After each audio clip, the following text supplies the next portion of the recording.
Hello, everyone. Welcome back to another episode of the And Also podcast.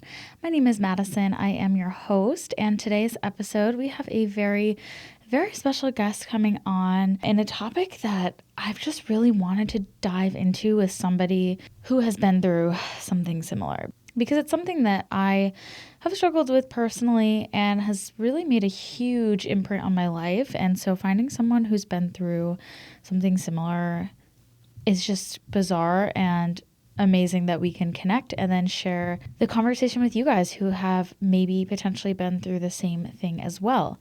But before we get into our topic of the day, let's start off with our drink of the day. So I wanted to get something fun, something fresh, and I used to be obsessed with the Olipop strawberry vanilla. I haven't had it in a while. Saw it at Target and was like, I gotta have this. So this is, Olipop strawberry vanilla. It's a new kind of soda, prebiotics, botanicals, and plant fiber. I guess it's just like one of the classic prebiotic sodas that is supposed to be better for you. I don't really know, nor do I care. I just want it to taste good, and that's what it does. So let's get into it. It's like cream soda with a twist, just like fruity cream soda. So yeah, if you haven't tried Olipop, you should definitely try it. And if you have, let me know which one is your favorite in the comments if you're watching on YouTube. All right, and then next we have our book of the day. This is another topic where I didn't have a book that directly related to the interview topic, but I felt like this one was just really interesting because it explores like a type of existence anxiety, if you will. It's called The Sunny Nihilist, A Declaration of the Pleasure of Pointlessness by Wendy Syfret. And one, I literally love this cover. Two, it's a really easy philosophy read. I know a lot of like older philosophy and like French philosophy, translated philosophy can be a little bit convoluted and just so dense and so just like, okay, that's enough. Get to the point. So especially if you want to get into reading philosophy and you feel like, jumping straight into Sartre or Nietzsche is a little bit dense and just like, what are you guys saying? This is an awesome book for you. So it kind of talks about what is the point of anything, really, of existence.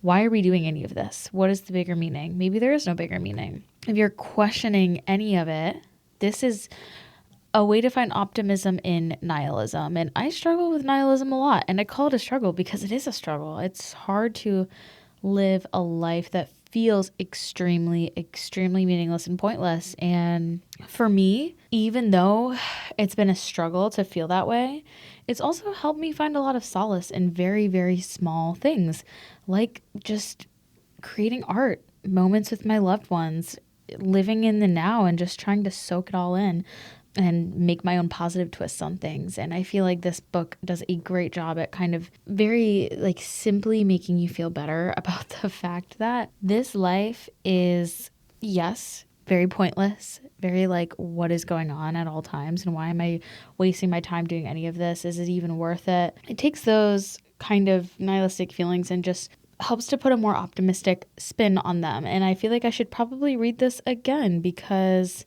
I'm back in my nihilist era and it's not good. And people constantly tell me I'm so pessimistic. Girl, I am not pessimistic. I am realistic, okay? I kind of cut the bullshit in life. I'm not going to be hopelessly hopeful. Hope always lets me down. I'm not going to be overly toxically positive. It's not good for anybody. It's a big cope. That's all that is. Look, at the end of the day, if it's true that life is meaningless and we're just going to die and it all means nothing and this is all it is, at least we can find ways now to make it bearable and enjoyable. And that's not necessarily pessimistic. That's just kind of realistic with a sprinkle of pessimism and a sprinkle of optimism. What can I say? So if you're looking to engage in some existentialist philosophy, but you don't want to take the traditional quote unquote pessimistic route, The Sunny Nihilist is the way to go.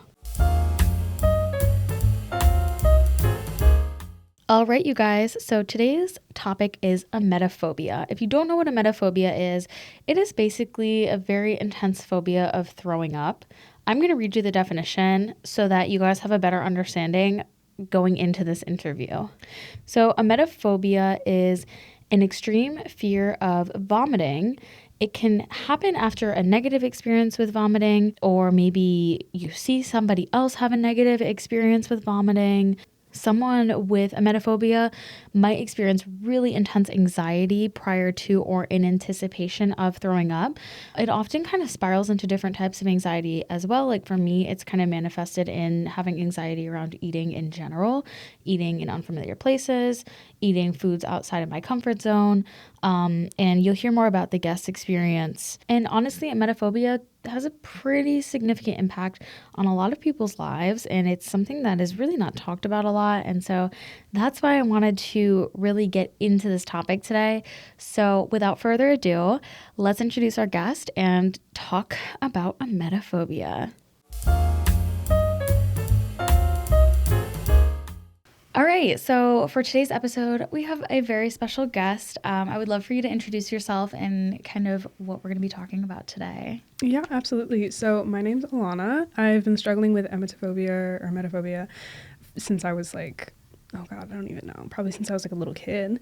And that's our topic for today. I am currently a college student. I'm in my senior year, so love that for me. And I'm working on my second degree in psychology. So Slay. yeah, That's awesome. It's kind of my thing now. So That's awesome. What do you want to do, like, out of college? Yeah, so I want to work in animal-assisted therapies. So over the last semester, I studied out in Indiana and worked with a therapeutic riding facility, so equine services.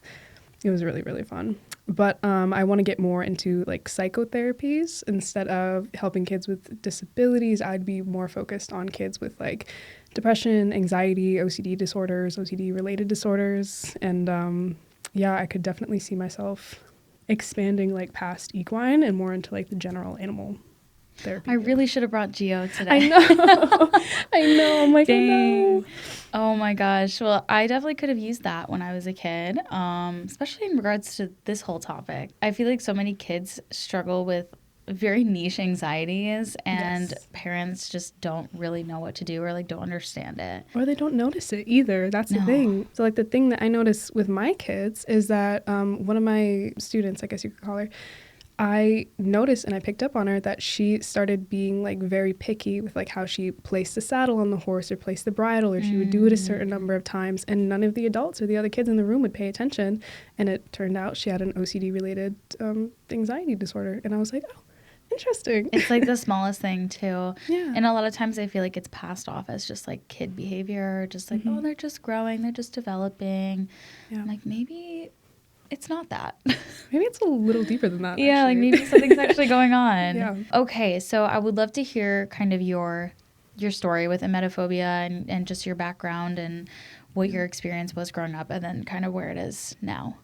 Yeah, totally. So I started noticing I had some panic around like anything nausea or like, emetophobia related stuff when I was like, oh God, I was in 6th grade. How old are you when you're in 6th grade? Like 12? Like 11 or 12, yeah. Yeah. So it was because in our health class, we watched Super Size Me. Oh my God, I remember when we watched that. Yep. And that set me off. Actually, from Super Size Me, the next year, my New Year's resolution was to not eat McDonald's for a year, and I did it. But, that probably wasn't good for a kid with emetophobia. Right, because it's like, where's that stemming from? That, and it's like, that's the complete opposite of exposure therapy. Right. Like, you're just almost reiterating your fear. Exactly, that's what it was. But yeah, so it started when I was like 11, 12. I noticed like OCD related stuff when I was like really early elementary age. 4th grade is when it really started to pick up. I noticed I would do things a certain amount of times, or I would have really crazy anxieties and beliefs over really stupid things. No, I get that. Like, as a kid when you're told like, oh, step on the crack, you break your mother's back. Like you I literally thought, seriously. Yep. I was like, I can't do this, Maria. Like, I'm so sorry. Like, you're done for, girl. I'm so sorry. Sorry in advance. Sorry, but seriously. And I would count like crazy. I remember the specific moment that I was like, okay, something is not right. I was in 6th grade, and we were the first year to get iPads. Oh my God. So we were like writing notes on like Notability or something. and I could not write the letter A, like a lowercase letter A. I rewrote it probably like 20 to 30 times. Like, oh my God. yeah. And it wasn't necessarily because like I was trying to ease an anxiety, but I was like, it just doesn't feel right. Yeah. You know? So I was like, okay, weird, but you know, I'm like in 4th grade or 6th grade, so I'm like, whatever, I'll move on from it. And then fast forward to like high school, and it was like OCD. I would have intrusive thoughts and I would ruminate on them, and like I couldn't get them out of my mind. And then it went from that to just straight like, if I go out in the world, I'm gonna get sick, and that's gonna be it. Like I'm like, that's it. Yep. So I kind of became an agoraphobe, maybe not necessarily full-fledged, but like I started noticing, and that's when I really like took it back, and I was like, I can't keep doing this with my life. I was like, I need to live. Like I was 15 when it got really, really bad. And let me know if you experience any of this, because it is such like a... It's so weird hearing somebody else like talk about that, because it has been in my head for so long that I was like, this is just part of like my personality almost, versus it actually being something in my like mental health that needed to be worked on. The first time I remember like an actual experience with it was when I was 10. I was on vacation with my family in Disney World, and like a kid like threw up on a ride or something. Somebody was throwing up somewhere. I don't even remember the exact thing, but I do remember after that, the rest of the vacation, I was in full panic mode, in fear that I was going to throw up too, or that I like caught it. Yeah. And so I spent that whole vacation like just wanting to go home, like full-blown panic attacks, not really knowing why. My parents were getting frustrated with me because they're like, just get over girl, it. you're in Disney World. Like, chill out. We paid to be here. Get over it. Like, literally, I stopped eating on the trip. Like, I refused to eat anything because I was like, if I eat, I'm going to throw up. Yeah. And that got really bad for me. Like, throughout the next few years, it literally was like triggered overnight.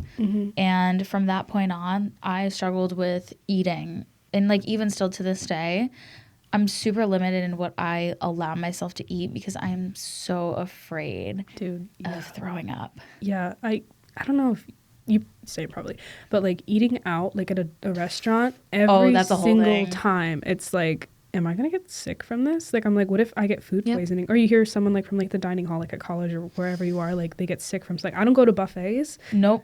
I don't touch buffets. Like, if you suggest a buffet to me, I'd be like, are you crazy? Like, do you know? Like, whatever. Like, that's disgusting. Like, I can't. I'm so sorry. Like, you do you. I'm going to do me. And it's not going to be a buffet. Right. Sorry. Never. And I only go to, like, certain restaurants that I'm comfortable with, that I've either been to before or that a friend can, like, vouch. I read all the reviews. If there's one review about somebody getting sick, I will not go. When I was 15, sophomore year of high school, I remember it because it was like, I lost 20 pounds because I refused to eat. I lost 20 pounds at 15 because I refused to eat. My only safe foods were, like, things that, like, weren't meat. Like, it was granola bars, a specific kind, apples, and toast, because that's the only thing I would eat.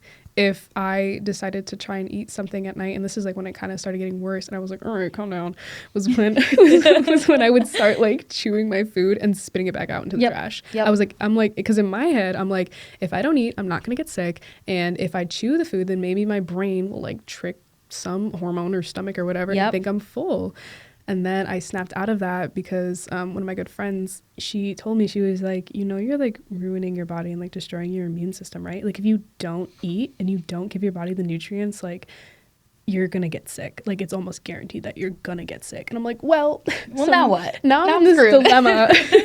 Do I starve? Do I die? Do I not? I was like, I'm going to die either way. Like what do I do? So I was like, I'm just kidding. But like, I don't know, like that just kind of like clicked in my head because she was like, we've been friends since we were little. So I was like, she knows me better than anyone. Like, I'll give it a shot. You know what I mean? Yeah. So it was like still sticking to my safe foods, like the top 3 things, or I'll do like chicken that I cooked that I know is like well done, or like berries or something. Because in my mind, I'm like, well, you know, like if I'm not dizzy from like low blood sugar, I'm probably fine. Right. But, like that's good enough. But like, I kind of started from there, and then little by little, I just kind of like took it back. It's like really scary because for me, I developed like Afrid, and I have still kind of to this day, but it's gotten a lot better. Like basically an extreme phobia of eating. But because I was so afraid of throwing up, like I literally was afraid of food. Yeah. And Same. it's like the same thing you were saying. There were maybe 4 things I would eat, and I couldn't eat at friends' houses. I couldn't eat at like my boyfriend at the time's house. If his family cooked for me, literally couldn't do it. Couldn't eat at restaurants. It had to be the same like 2 restaurants. Couldn't eat fast food. Yep. It just was so consuming.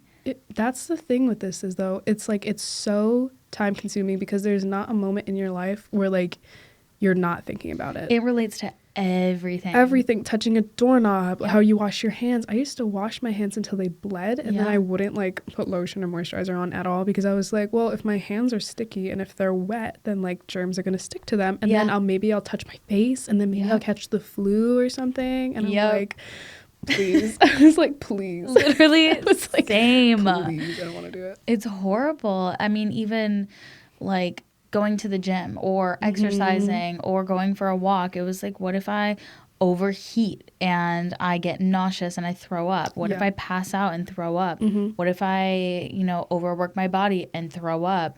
Couldn't go on vacation anymore because I'm like, oh, if I go to Florida, if I go on a Disney trip with my family, because my family's obsessed with Disney, by the way. Love that. So we would go to Disney like way too much. As you horrible. Well, no, as horrible. You should. That's like fun. But we would go to Disney like multiple times a year, and I would stay home. Like I would be like, I'm not going because it's 90 degrees, and that means I could get heat anxiety and throw up. So yours is less so contamination and more like overworking your body. Oh, it's both. Or is it like it's anything? Everything. Okay. Yeah. I mean, with contamination, I literally like couldn't eat foods that anybody else handled in any capacity because I was afraid. Like I would ask my mom a million times, did you wash your hands before you touch this? Did you clean the plate? Are you sure there was no cross-contamination? Like so many just random things that people don't think about that. No, what reminded me when you said the dishes or anything is like I can't wash dishes. Like I can, and I'm a lot better than I used to, but I had a roommate last year and she was in charge of the dishes because it would set off my OCD because I would always feel like it wasn't clean enough. And like what if those germs went to like the neck, and like it's completely irrational. It is. I mean, it's irrational in those senses, but like the other thing with emetophobia is that it's kind of like almost rational because it's like it's too irrational. You could get sick. Like, you could get dizzy. You could get overworked. You could get overheated. Or, you could catch the flu. Or you could catch the stomach bug. Or you could get food poisoning out of nowhere. I mean, the amount of stories I've heard from people getting food poisoning from, like, where they probably shouldn't have. Like, not even, like, meat or anything. I'm like, okay. Right. Like, the romaine lettuce stomach virus outbreak. Wait, what? That it was years ago. Oh, Chipotle? It was the Chipotle thing. I ate Chipotle now. I had to grow out of that. I was like, we are getting Chipotle. Yeah. It's so good. And it's so worth the anxiety. I know. Worth it.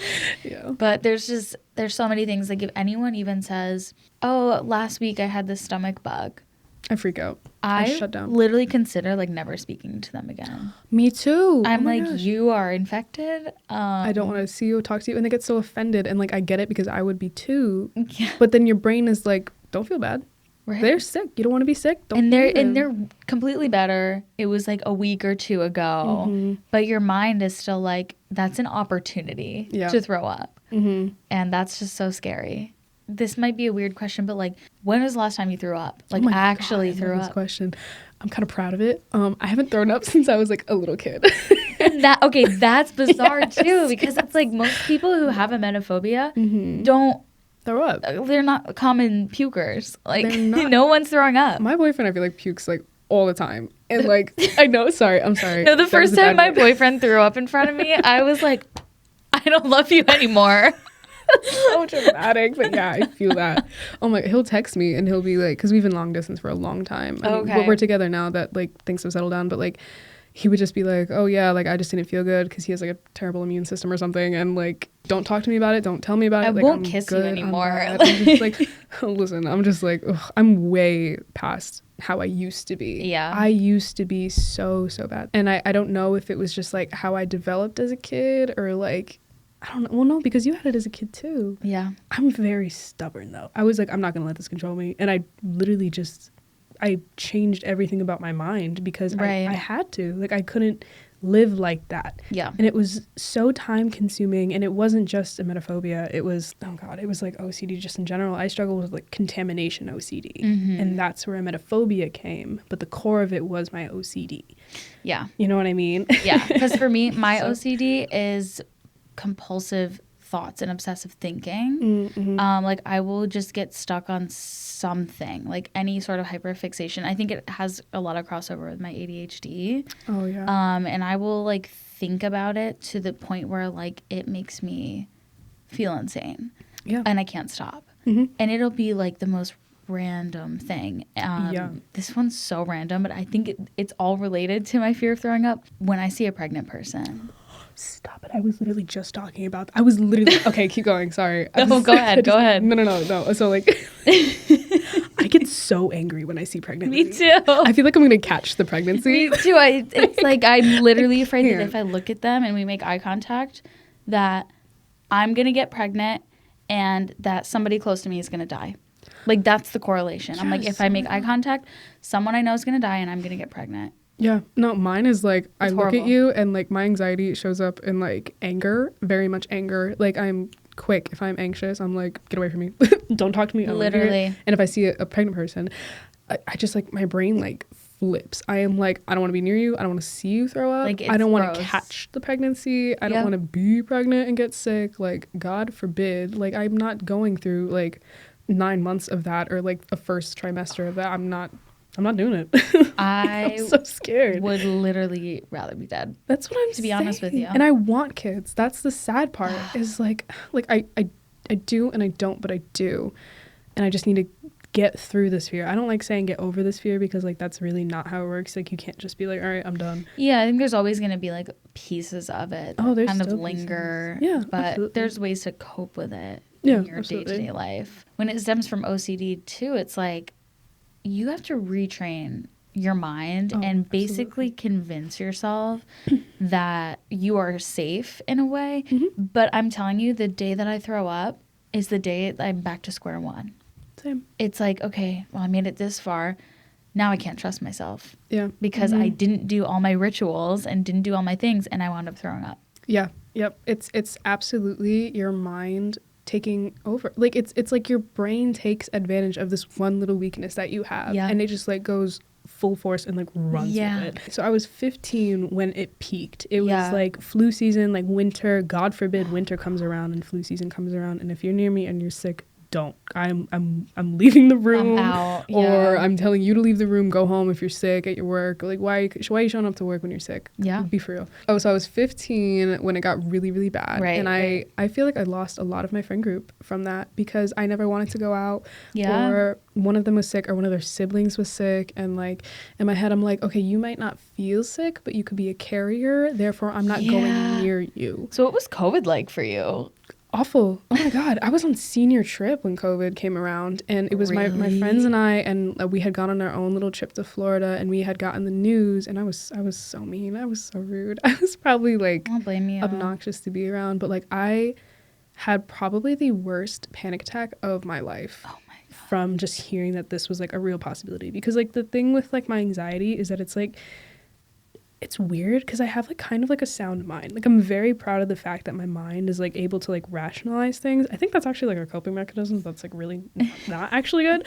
But in my mind, I'm like, all right, well at least like I know that there's logic and it's just not just run by emotion. Yeah. Because I've worked very hard to move out of just emotion and like kind of combine them together. I was like trying to calm down, but I just could not calm down. And like I was like sweating. All I could do was sleep it off. And like even when I woke up, it was like awful. And I was like, COVID's not going to be a real thing, but like it's going to be a real thing.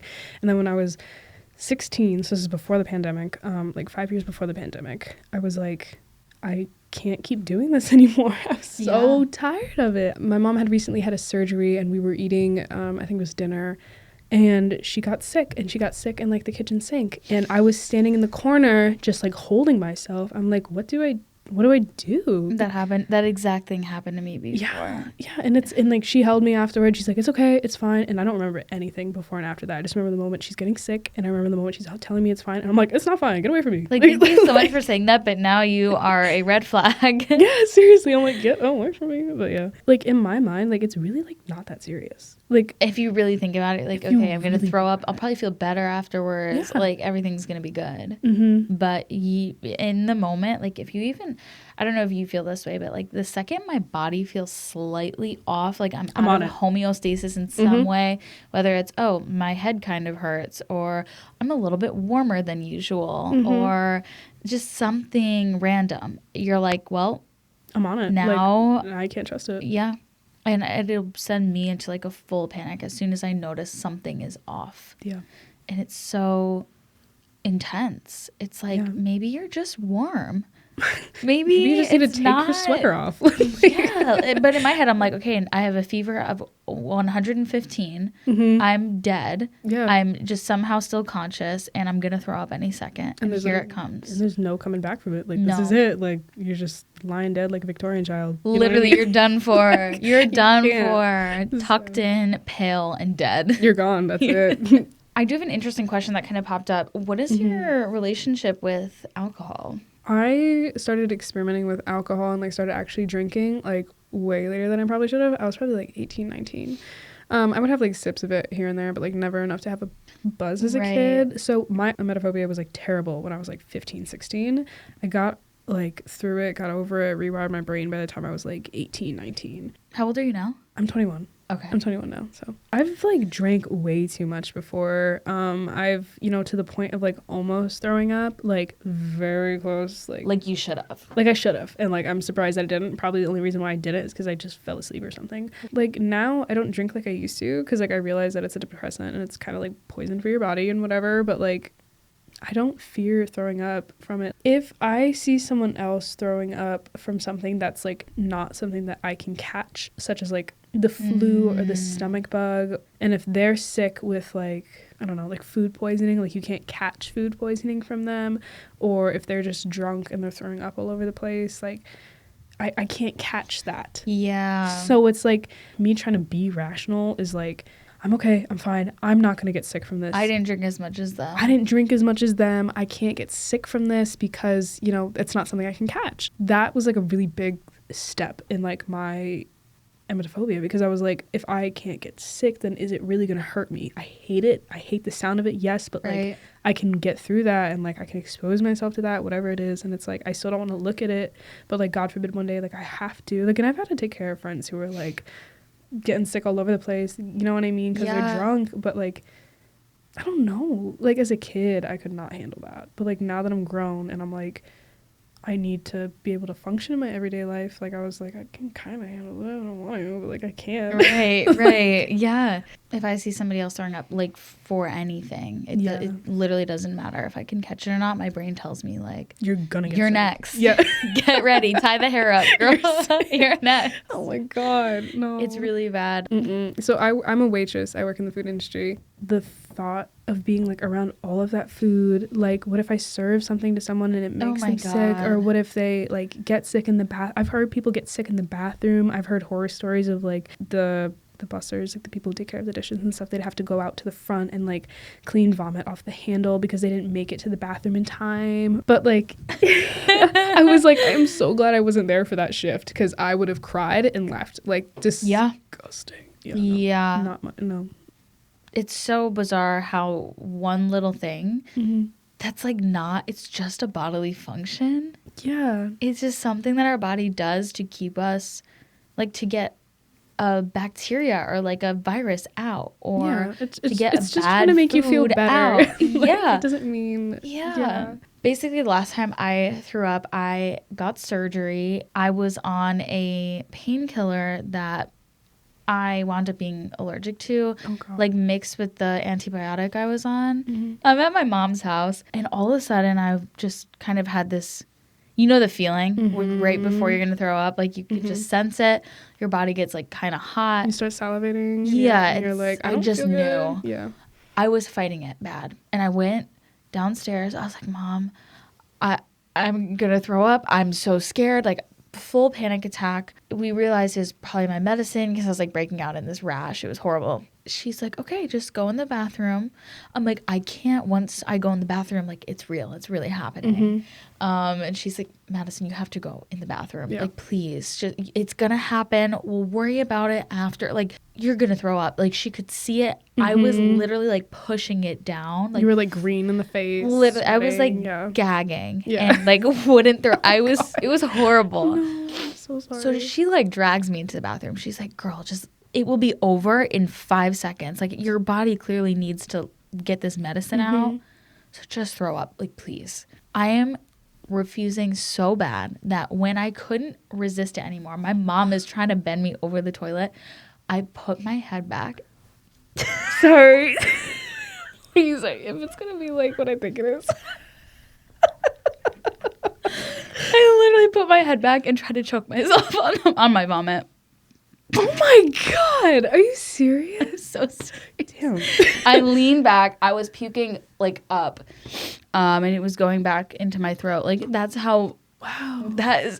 But doesn't that make you feel worse though? It makes me feel like I need to be put away. No, not like that. I mean, like physically speaking, like you're choking on your vomit at that point and be like, all right, get out of me. Like, no, because I can't say that because then.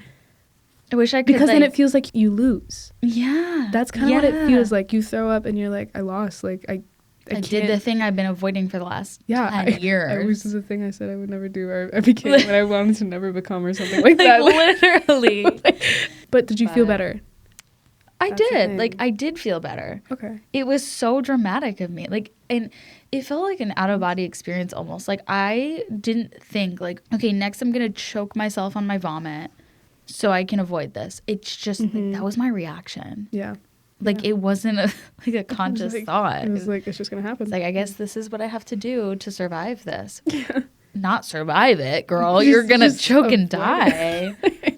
For some reason, my brain was like, yeah, that's better than just throwing up. Crazy what your brain convinces you to do. Like, it's unwell. It's like, just, yeah. It's actually insane because like your brain is like, this is better than this, but not better than that. And it's like, it's wrong. Your brain has like so much power over you. Like your mind literally just like takes off. Yeah. Like, especially when you have a fear. For people who don't understand like how we feel about the fear of vomit, if you have a fear of snakes or if you have a fear of spiders, if you have a really deep fear of like either one of those, like insects in general, whatever, right. You know how those people like they get up and like they dance and like, oh my God, like whatever. That's kind of what we feel like, but instead of like freaking out, like, and like you can see like our hands moving, it's more like you're sitting in that anxiety. It's and like you're in your head. It's in your head, and it's like I would have panic attacks all the time. I couldn't sleep. I would have like middle of the night like panic attacks, and I would wake up in like a sweat, and like I don't even think I'd have like a bad dream or anything. It would just wake up in like, I think they're called night panic attacks or something. I remember like waking my mom up because I was freaking out so bad. I'm like I'm gonna get sick. Like I'm gonna be sick. I don't want to be sick and whatever. And I just end up like laying on the bathroom floor. And I'm like, oh, I'm not gonna be sick. Like I just worked myself up. You literally like make it up too. You make it up. I would make like a pathway to like the bathroom, make sure like my room was clear so I could run if I needed to. Or I would have do like, the same thing. Yes, or I would have like a trash can next to me. My mom's like, "Do you not feel good?" I'm like, "I feel fine." It's like, just in case. It's just in case. Like, what if you wake up in the middle of the night like sick? And she's like, "You're being ridiculous." And I'm like, "Maybe, but this makes me feel better." Yeah, if it makes you feel better, I'm like, yeah. It was like for a long time. I lived my life like that for a long, long time, and it's so debilitating. It takes so much away from you. You lose so much. Like I've probably lost out on a good year of socializing, like learning how to socialize. Like I'm barely like skimming the surface of that. That's something I've recently learned that, like, you need to work on. But like when I was a kid, like I was just focused on surviving, you know what I mean? Right. Like, which is so dramatic because I don't come from like a bad background, you know, like in my mind I was struggling with this daily. And if it wasn't emetophobia, it was like other OCD related things. So it was like if I didn't take 2 or 3 sips from the bottle, like if I didn't take the 3rd sip from the bottle, my mom would die. If I didn't pray, my knees are permanently damaged because I guess it's a thing in OCD. I just recently found out that like people like over pray. So I would overpray. I had like a ritual because I grew up Catholic. So I would overpray and I wouldn't use a pillow like on my knees when I was like praying to the Bible, whatever, because I was like, okay, the more pain I am, the more seriously God will take me. I don't know, like it was just like, if I get this pain now, I don't have to suffer a pain later. And like I'm paying for it now because like my knees are messed up. You would ask for forgiveness of others, for your parents, for your loved ones, and then you would say like, please protect them, and you would like cover like every surface. It'd be like just to make sure, make your list, sure. Check it twice. Yeah, literally, I'd be like, God, I'm not playing.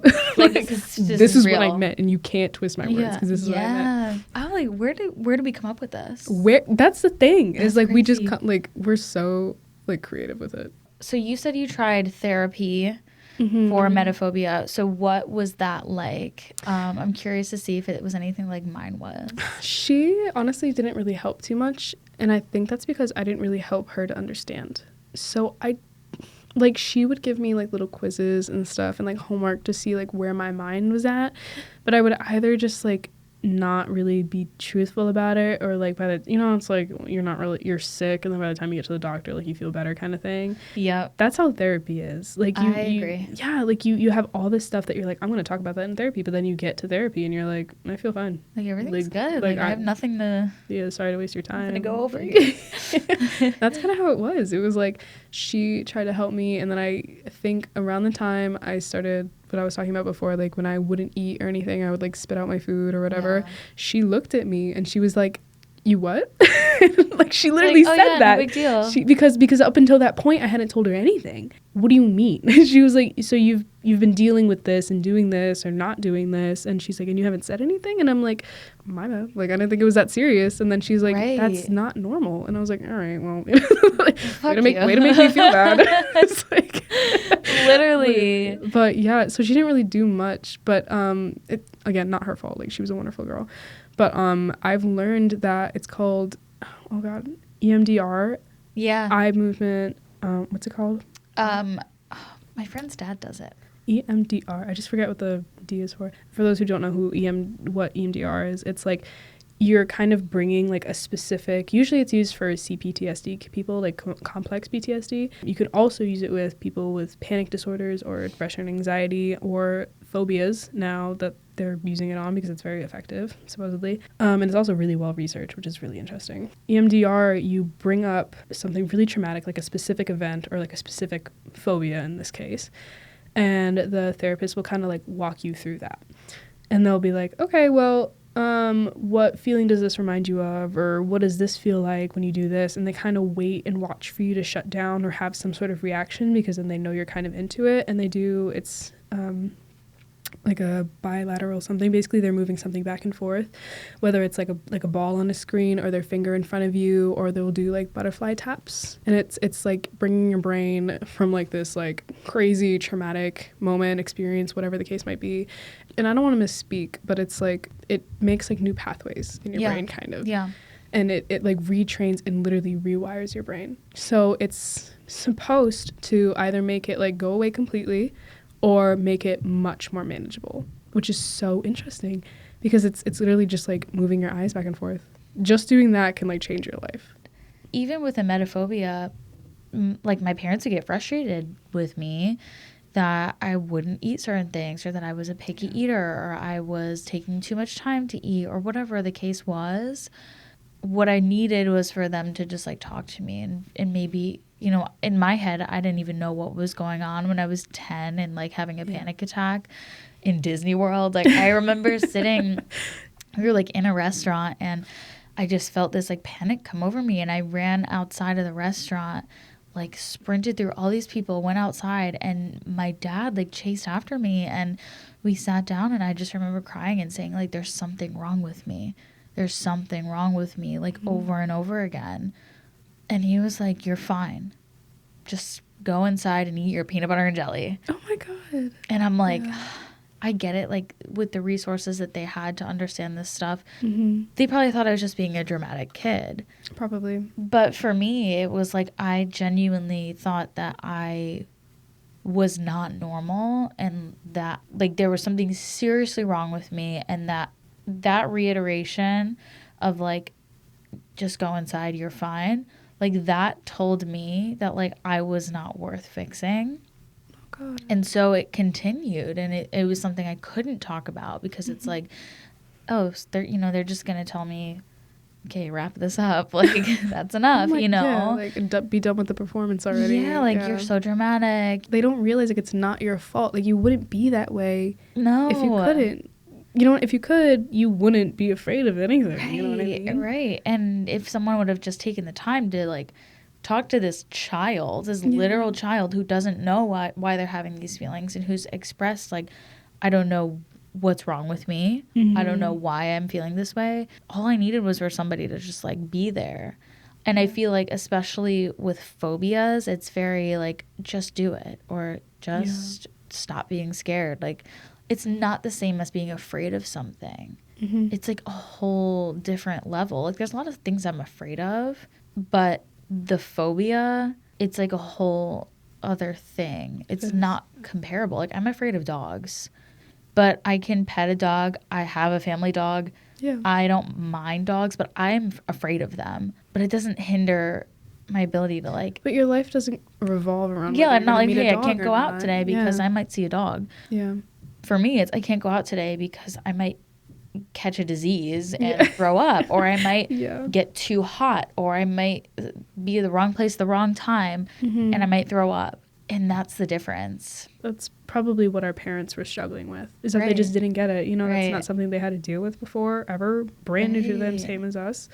But I think the difference between, you know, adult and talking to the child is that the adult might be able to help us identify these feelings. Like, even if they don't completely understand, like, you can look at the panic on your child's face and be like, okay, panic isn't something that you just, like, fake. You know what I mean? Like, why is my child in so much distress? And it's just like, I don't know if it's because they thought they were failing as a parent or what insecurities they might have had or what, like, lack of knowledge it was. Exactly. But it's like, your kid's not okay.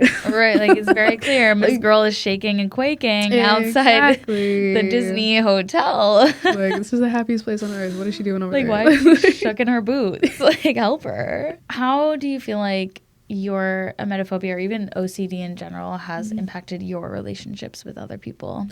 I'm very much on the other side. So, like, for anybody listening, like, you can... There's hope. There's hope. You can get through it. Like, I did it. I will tell you in a little bit, like, how I kind of navigated that and, like, got through it. But when it was really bad, I pretty much had no relationships or friendships or whatever the case was. Right. Because you're not engaging in anything social that you could catch any sort of virus or having to eat out. Like, eating is super social, and that's really hard to do too. Very social. Yeah, no, by the time flu season came around, that was it. Like, my friends never really saw me. If they did, I was a mess or I was awkward because I hadn't seen them in a while or whatever the case was. Did they know, like, what was going on? One of them might have.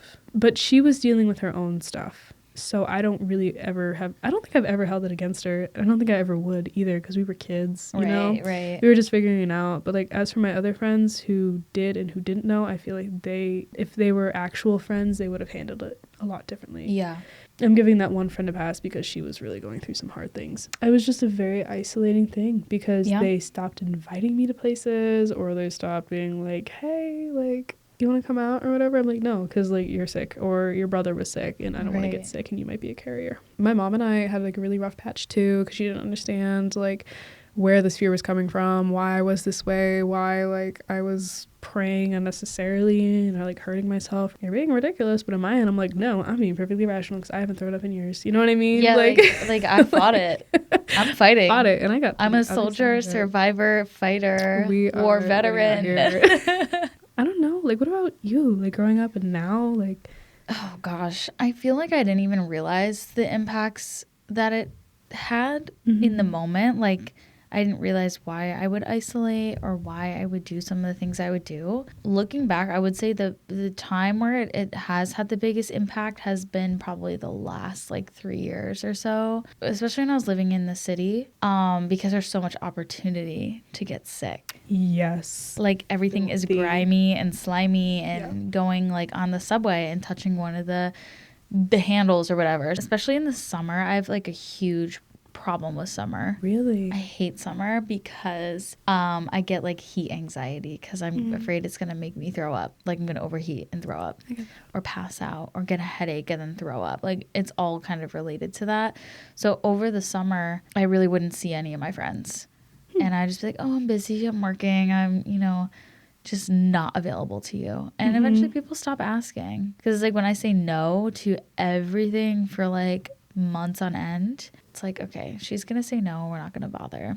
It can still be hard for me to like go out to eat or even drinking. Like my relationship with alcohol is not a good one. Like I guess it might be good. I don't really drink ever. Maybe that's a good thing. Could be a good thing. Yeah, I like rarely drink because I am so afraid of throwing up from it. But it makes it hard to be social, and it's like I actually do want to drink, and like I actually do want to go out with my friends and not be panicking the whole time. Can you think of a time in your life where you weren't struggling with this phobia? No. Wow. So you've gone 24 years where you're just like, yeah, every single day of your life, this is what you struggle with. Yeah. I don't know whether to give you props or tell you I'm sorry.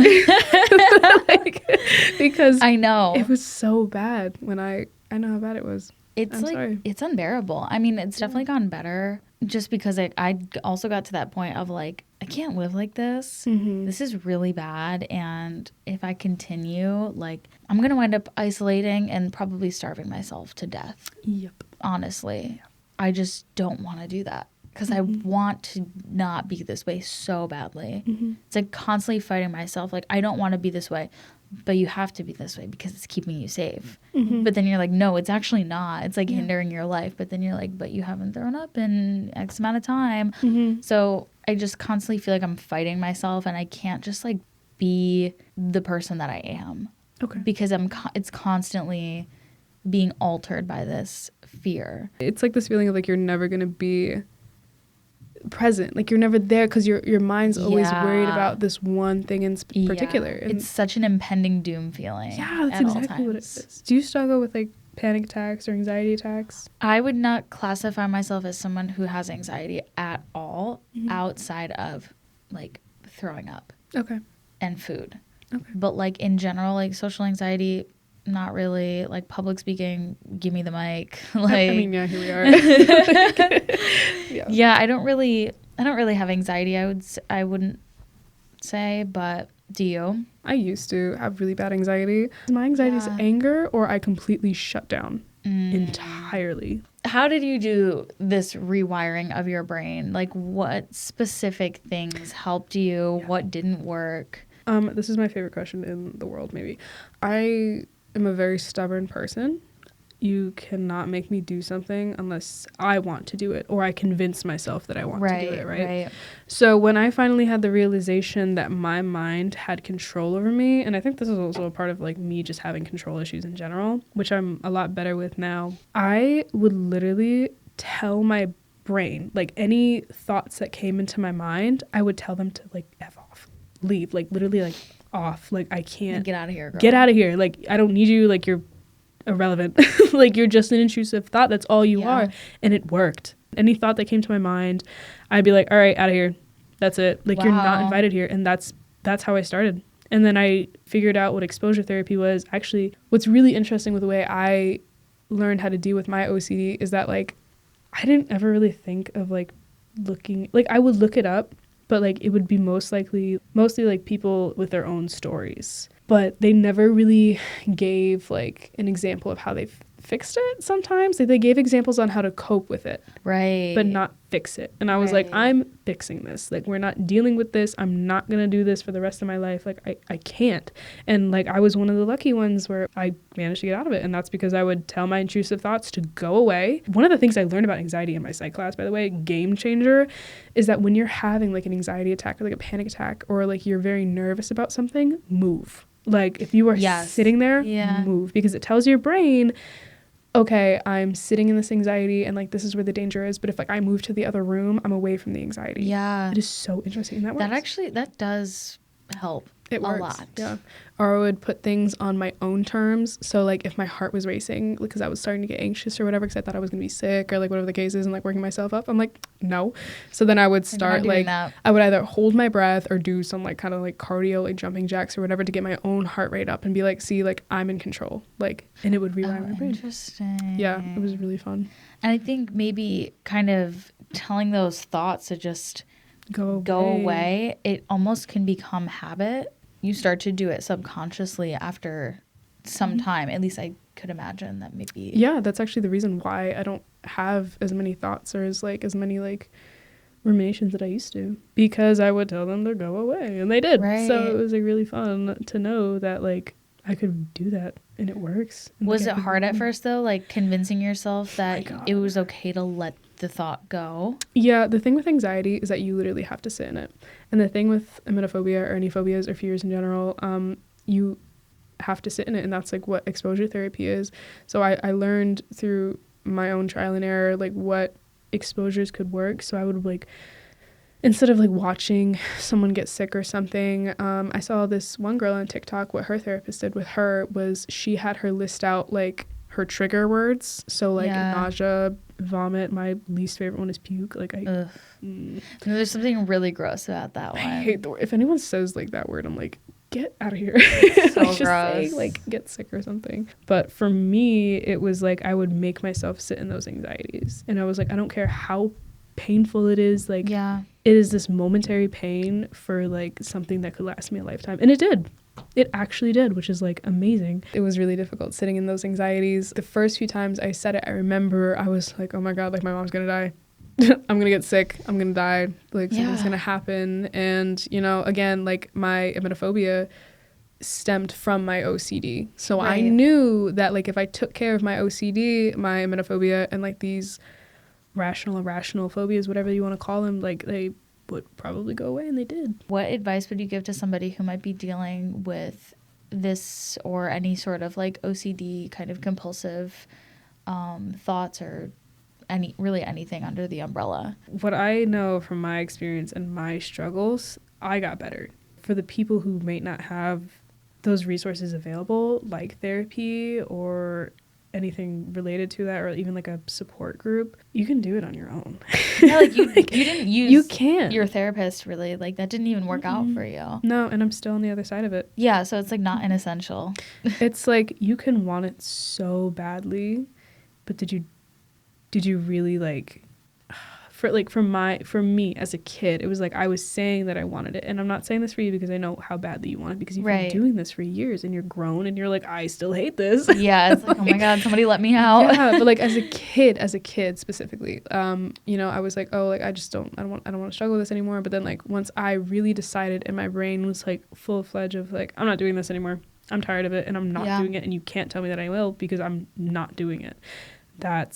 You can do it on your own. I did it on my own. Yeah, you kind of like reached a breaking point essentially. Yeah, and you're like, let's wrap this up. We're not doing this anymore. I really did. And I, you know, like my best advice is to tell those thoughts to literally go away out loud, mean it like you're talking to someone you fucking hate. Like, mean it. Say like, go, like, leave. Like, we don't need you here. Right. Even if you don't have those resources or that support, you can do it on your own. I did it on my own because people either didn't believe me, or they didn't take me seriously, or I just didn't think therapy was working for me. Right. I just learned how to deal with it on my own by telling those thoughts to go away. You're not welcome here, and I'm not doing this anymore because I can't live my life like this. I've lost so many relationships and people, you know what I mean? And even to this day, like the people that I knew back in high school, like I'm sure they don't really know me that well.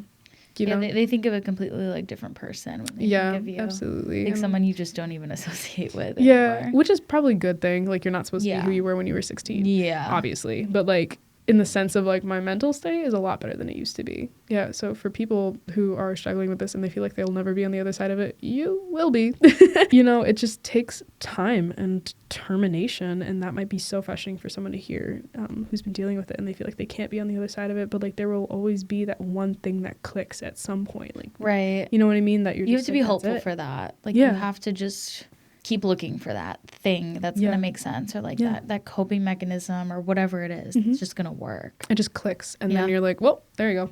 Yeah. Like, now you feel better, or you feel like you can at least handle it, or you aren't thinking of it 24/7, like maybe like 23/6, but like like let's cut it back a little bit, like 1 hour of freedom, please. Exposure therapy is like what got me through it personally. I went at my own pace, very, very slow. I think it probably took about like close to a year, like for me to really get onto the other side of it, and probably a little longer than that until I realized that I wasn't struggling with like OCD related stuff anymore. Like I still notice my little tendencies every now and then, but it's not debilitating. In my mind, at least, it's like, well, does it bother you?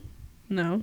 Okay, then don't worry about it. You're good. Right. You know what I mean? Yeah. But like emetophobia bothered me, obviously, and I was like, all right, well, now we got to work on this. And then we did. Have you found anything that like lessens the blow? I think for me, it's actually being conscious of it. Because for so long, I didn't know why I was struggling with eating and why I had all these fears around food or going out or going to restaurants or whatever it was. So once I kind of realized, oh, this is all kind of related to my fear of throwing up, I think just making that connection for me was really huge.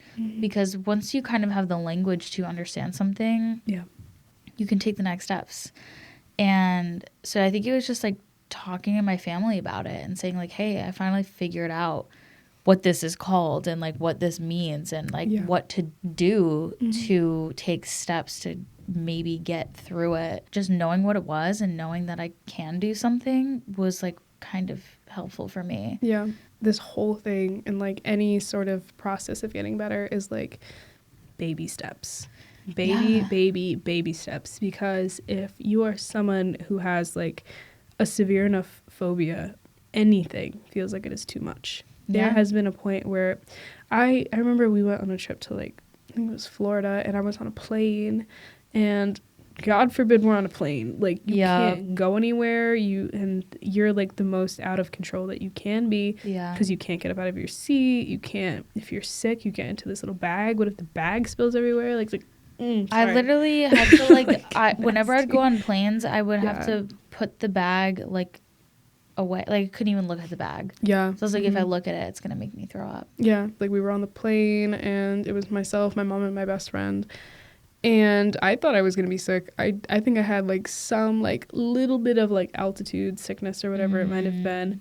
But it wasn't that. It was my anxiety and my fear of getting sick. Like you're just like working yourself up this entire time. And you spiral. And she's sitting next, we're on a plane. She's sitting next to me, and she's like, I'm like, all right, just talk to me. Fill my brain with something other than like what I'm thinking about right now. And she's one of the best people I know, and she's like, all right, I got you. So she started talking, and there was like some point in the conversation that like my brain like irrationally connected one word that she had said to like something relating to getting sick, and I was like, all right, shut up. I was like just stop talking. As soon as you circle back to like that your brain goes in circles, and it's so weird how it connects things that it's like, are you being real? Are you being for real? No, it is like, so just the pathways that your brain makes to make you feel horrible. It's like, girl, you're supposed to be working with me. So thank you so much for coming in and talking about this today. I know it's like hard to talk about these things and like really get into it, but I'm sure it will be so appreciated by anyone watching this. If it helps like just one person to know that they're not alone, because I didn't even know it was a thing. Right, that's what I'm saying. Like just having the language to know what it is, and then look into it and find resources. That's kind of how we can move forward. No, it definitely is. And it's comforting to know that you're like not alone in what you're dealing with, even if it feels ridiculous. Like you're not the only one dealing with it. Absolutely. Even just us talking about this right now, like I'm like, I don't feel crazy anymore. Literally. I'm like, I could probably tell you some of the deep crazy thoughts I've had about this, and you'd be like, same. You could totally tell me like off camera too. Like I'm fine with that. Like yes. Well, thank you so much for coming on today. Well, thank you for having me. I love having this talk. Thank you guys so much for watching or listening to this episode of the And Also podcast. I hope you enjoyed it. I hope you learned something. If you are not already subscribed to our YouTube channel, definitely subscribe, give this video a thumbs up, and leave a comment with your thoughts below. And if you're listening to this on Spotify or Apple Podcasts, definitely rate the podcast 5 stars and add it to your podcast playlist. Thank you guys so much again for tuning in. I appreciate all of your support, and I will see you guys in the next episode. Bye.